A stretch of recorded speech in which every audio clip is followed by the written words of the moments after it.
कल्कि 2898 अपनी रिलीजिंग से लेके अभी तक बॉक्स ऑफिस पर ताबड़तोड़ कलेक्शन कर चुकी है। भले ही कल्कि को मिक्स रिव्यू मिल चुके हों, कुछ लोगों को ये फिल्म एवरेज लगी तो कुछ लोगों को ये फिल्म भारतीय सिनेमा का गेम चेंजर सिनेमा लगा। कल्कि मूवी ने अपने स्टार्ट से लेके अंत तक क्लाइमैक्स में कई सवाल छोड़े, जिसका जवाब जानने के लिए आप और हम दोनों ही बेताब हैं। जैसे कि अश्वत्थामा की शिवमणि कलयुग में कैसे पहुंची, भैरवा का कर्ण से क्या कनेक्शन हो सकता है, अर्जुन का अभेद विनाशकारी शस्त्र गांडीव कॉम्प्लेक्स के लोगों तक कैसे मिला। ये सभी सवालों का जरा हम पुराणों के साक्ष्य के साथ एनालाइज करेंगे आज। सबसे पहले सवाल आता है, अश्वत्थामा की मणि कलयुग में संभाला के लोगों तक कैसे पहुंची। पुराणों के अनुसार अश्वत्थामा ने जब पांडवों का समूल विनाश करने के लिए ब्रह्मशिरा अस्त्र को छोड़ा तो भगवान श्री कृष्ण के कहने पे अर्जुन ने उस अस्त्र को रोकने के लिए अपना ब्रह्मशिरा अस्त्र छोड़ा। सृष्टि को बचाने के लिए गुरु वेदव्यास ने दोनों अस्त्रों को बीच में ही रोक लिया और अपने अपने अस्त्रों को वापस करने के लिए कहा। अर्जुन को अपने अस्त्र का पूर्ण ज्ञान था मगर अश्वत्थामा को नहीं। इस पाप के लिए भगवान श्री कृष्ण ने अश्वत्थामा को युगों युगों तक का भटकने का श्राप दिया और अर्जुन और भीम द्वारा अश्वत्थामा के माथे से उस मणि को निकालकर द्रौपदी को दे दिया गया। द्रौपदी ने वो मणि उसके बाद युधिष्ठिर को दे दी। अगर नाग अश्विन कल्कि पार्ट 2 को थोड़ा फिक्शन की तरफ मोड़ेंगे तो युधिष्ठिर के स्वर्ग जाने के समय पर उस मणि को संभाला के उन लोगों तक पहुंचाया जाएगा जो शायद कलयुग में कल्कि भगवान के अवतार की प्रतीक्षा में हो।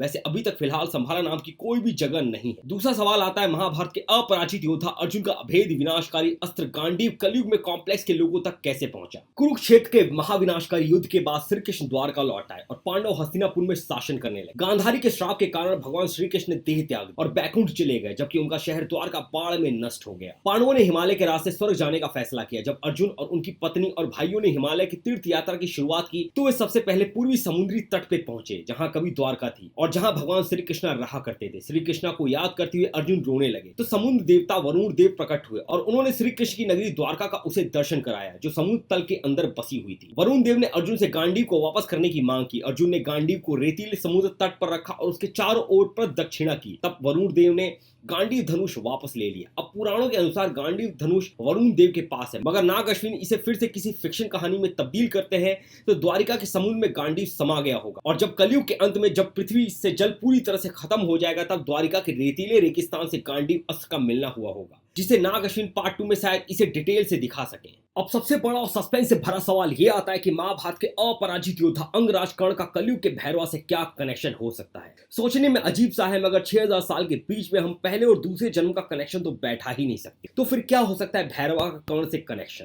कर्ण के परिवार की बात करें तो उसके 10 बेटे थे, जिनमें से 9 बेटों ने कुरुक्षेत्र के युद्ध में भाग लिया था। बाकी एक ने नहीं लिया क्योंकि उसकी उम्र बहुत कम थी। कर्ण के 9 बेटे अर्जुन, अभिमन्यु और सात्विकी के हाथों मारे गए थे। कर्ण के मरने के बाद जब पांडवों को यह पता चला कि कर्ण उन सबका सबसे बड़ा भाई है तो उन्होंने कर्ण के 10वें बेटे वृषकेतु को अंगराज का राजा बना दिया और खुद अर्जुन ने वृषकेतु को अस्त्र और शस्त्र की शिक्षा दी। उसके बाद भर्गुवाहन के युद्ध के दौरान वो मारा गया, मगर कुछ पुराण बताते हैं कि द्रौपदी और यूलिपी ने मिलकर के वृषकेतु को फिर से जिंदा किया। अब इन सभी से ये पता चलता है और आशंका लगाई जा सकती है कि भैरव का कनेक्शन वृषकेतु की फैमिली ट्री से हो सकता है, जहाँ भैरव के रगों में कर्ण का खून कहीं न कहीं से है। इसलिए भैरवा अश्वत्थामा के हाथों कर्ण के अस्त्र के लिए भी वर्दी था और कहीं न कहीं से कल्कि के पार्ट 2 में वो गांडीव उठाने के लिए भी वर्दी होगा। इस तरह से पार्ट 2 में भैरवा का बहुत अहम किरदार होने वाला है आने वाले कल्कि की सिनेमैटिक वर्ल्ड में। तो दोस्तों ये थी हमारे पुराणों और प्राचीन इतिहास के द्वारा ली गई जानकारी से बनाया हुआ कल्कि 2898 के कुछ सवालों की फैन थ्योरी। हो सकता है पार्ट 2 में मेकर्स इस सवालों के जवाबों को और अच्छे से एग्जीक्यूट करके हम तक पहुंचाएं। तब तक इंतजार रहेगा कल्कि के सिनेमैटिक वर्ल्ड का। दोस्तों आपका क्या सोचना है कल्कि के सिनेमैटिक यूनिवर्स के बारे में, प्लीज कमेंट सेक्शन में मुझे जरूर बताएगा। दोस्तों वीडियो पसंद आए तो वीडियो को लाइक और चैनल को सब्सक्राइब करना ना भूलें। साथ में बेल आइकन को प्रेस कर दें जिससे आपको मेरे लेटेस्ट वीडियो की हर एक जानकारी आप पर पहुंचे। नीचे डिस्क्रिप्शन में मेरा इंस्टाग्राम और फेसबुक का लिंक है दोस्तों, प्लीज उसे फॉलो कर लीजिएगा। दोस्तों मिलूंगा जल्द आपको अगली वीडियो में नई जानकारी के साथ द एके शो में।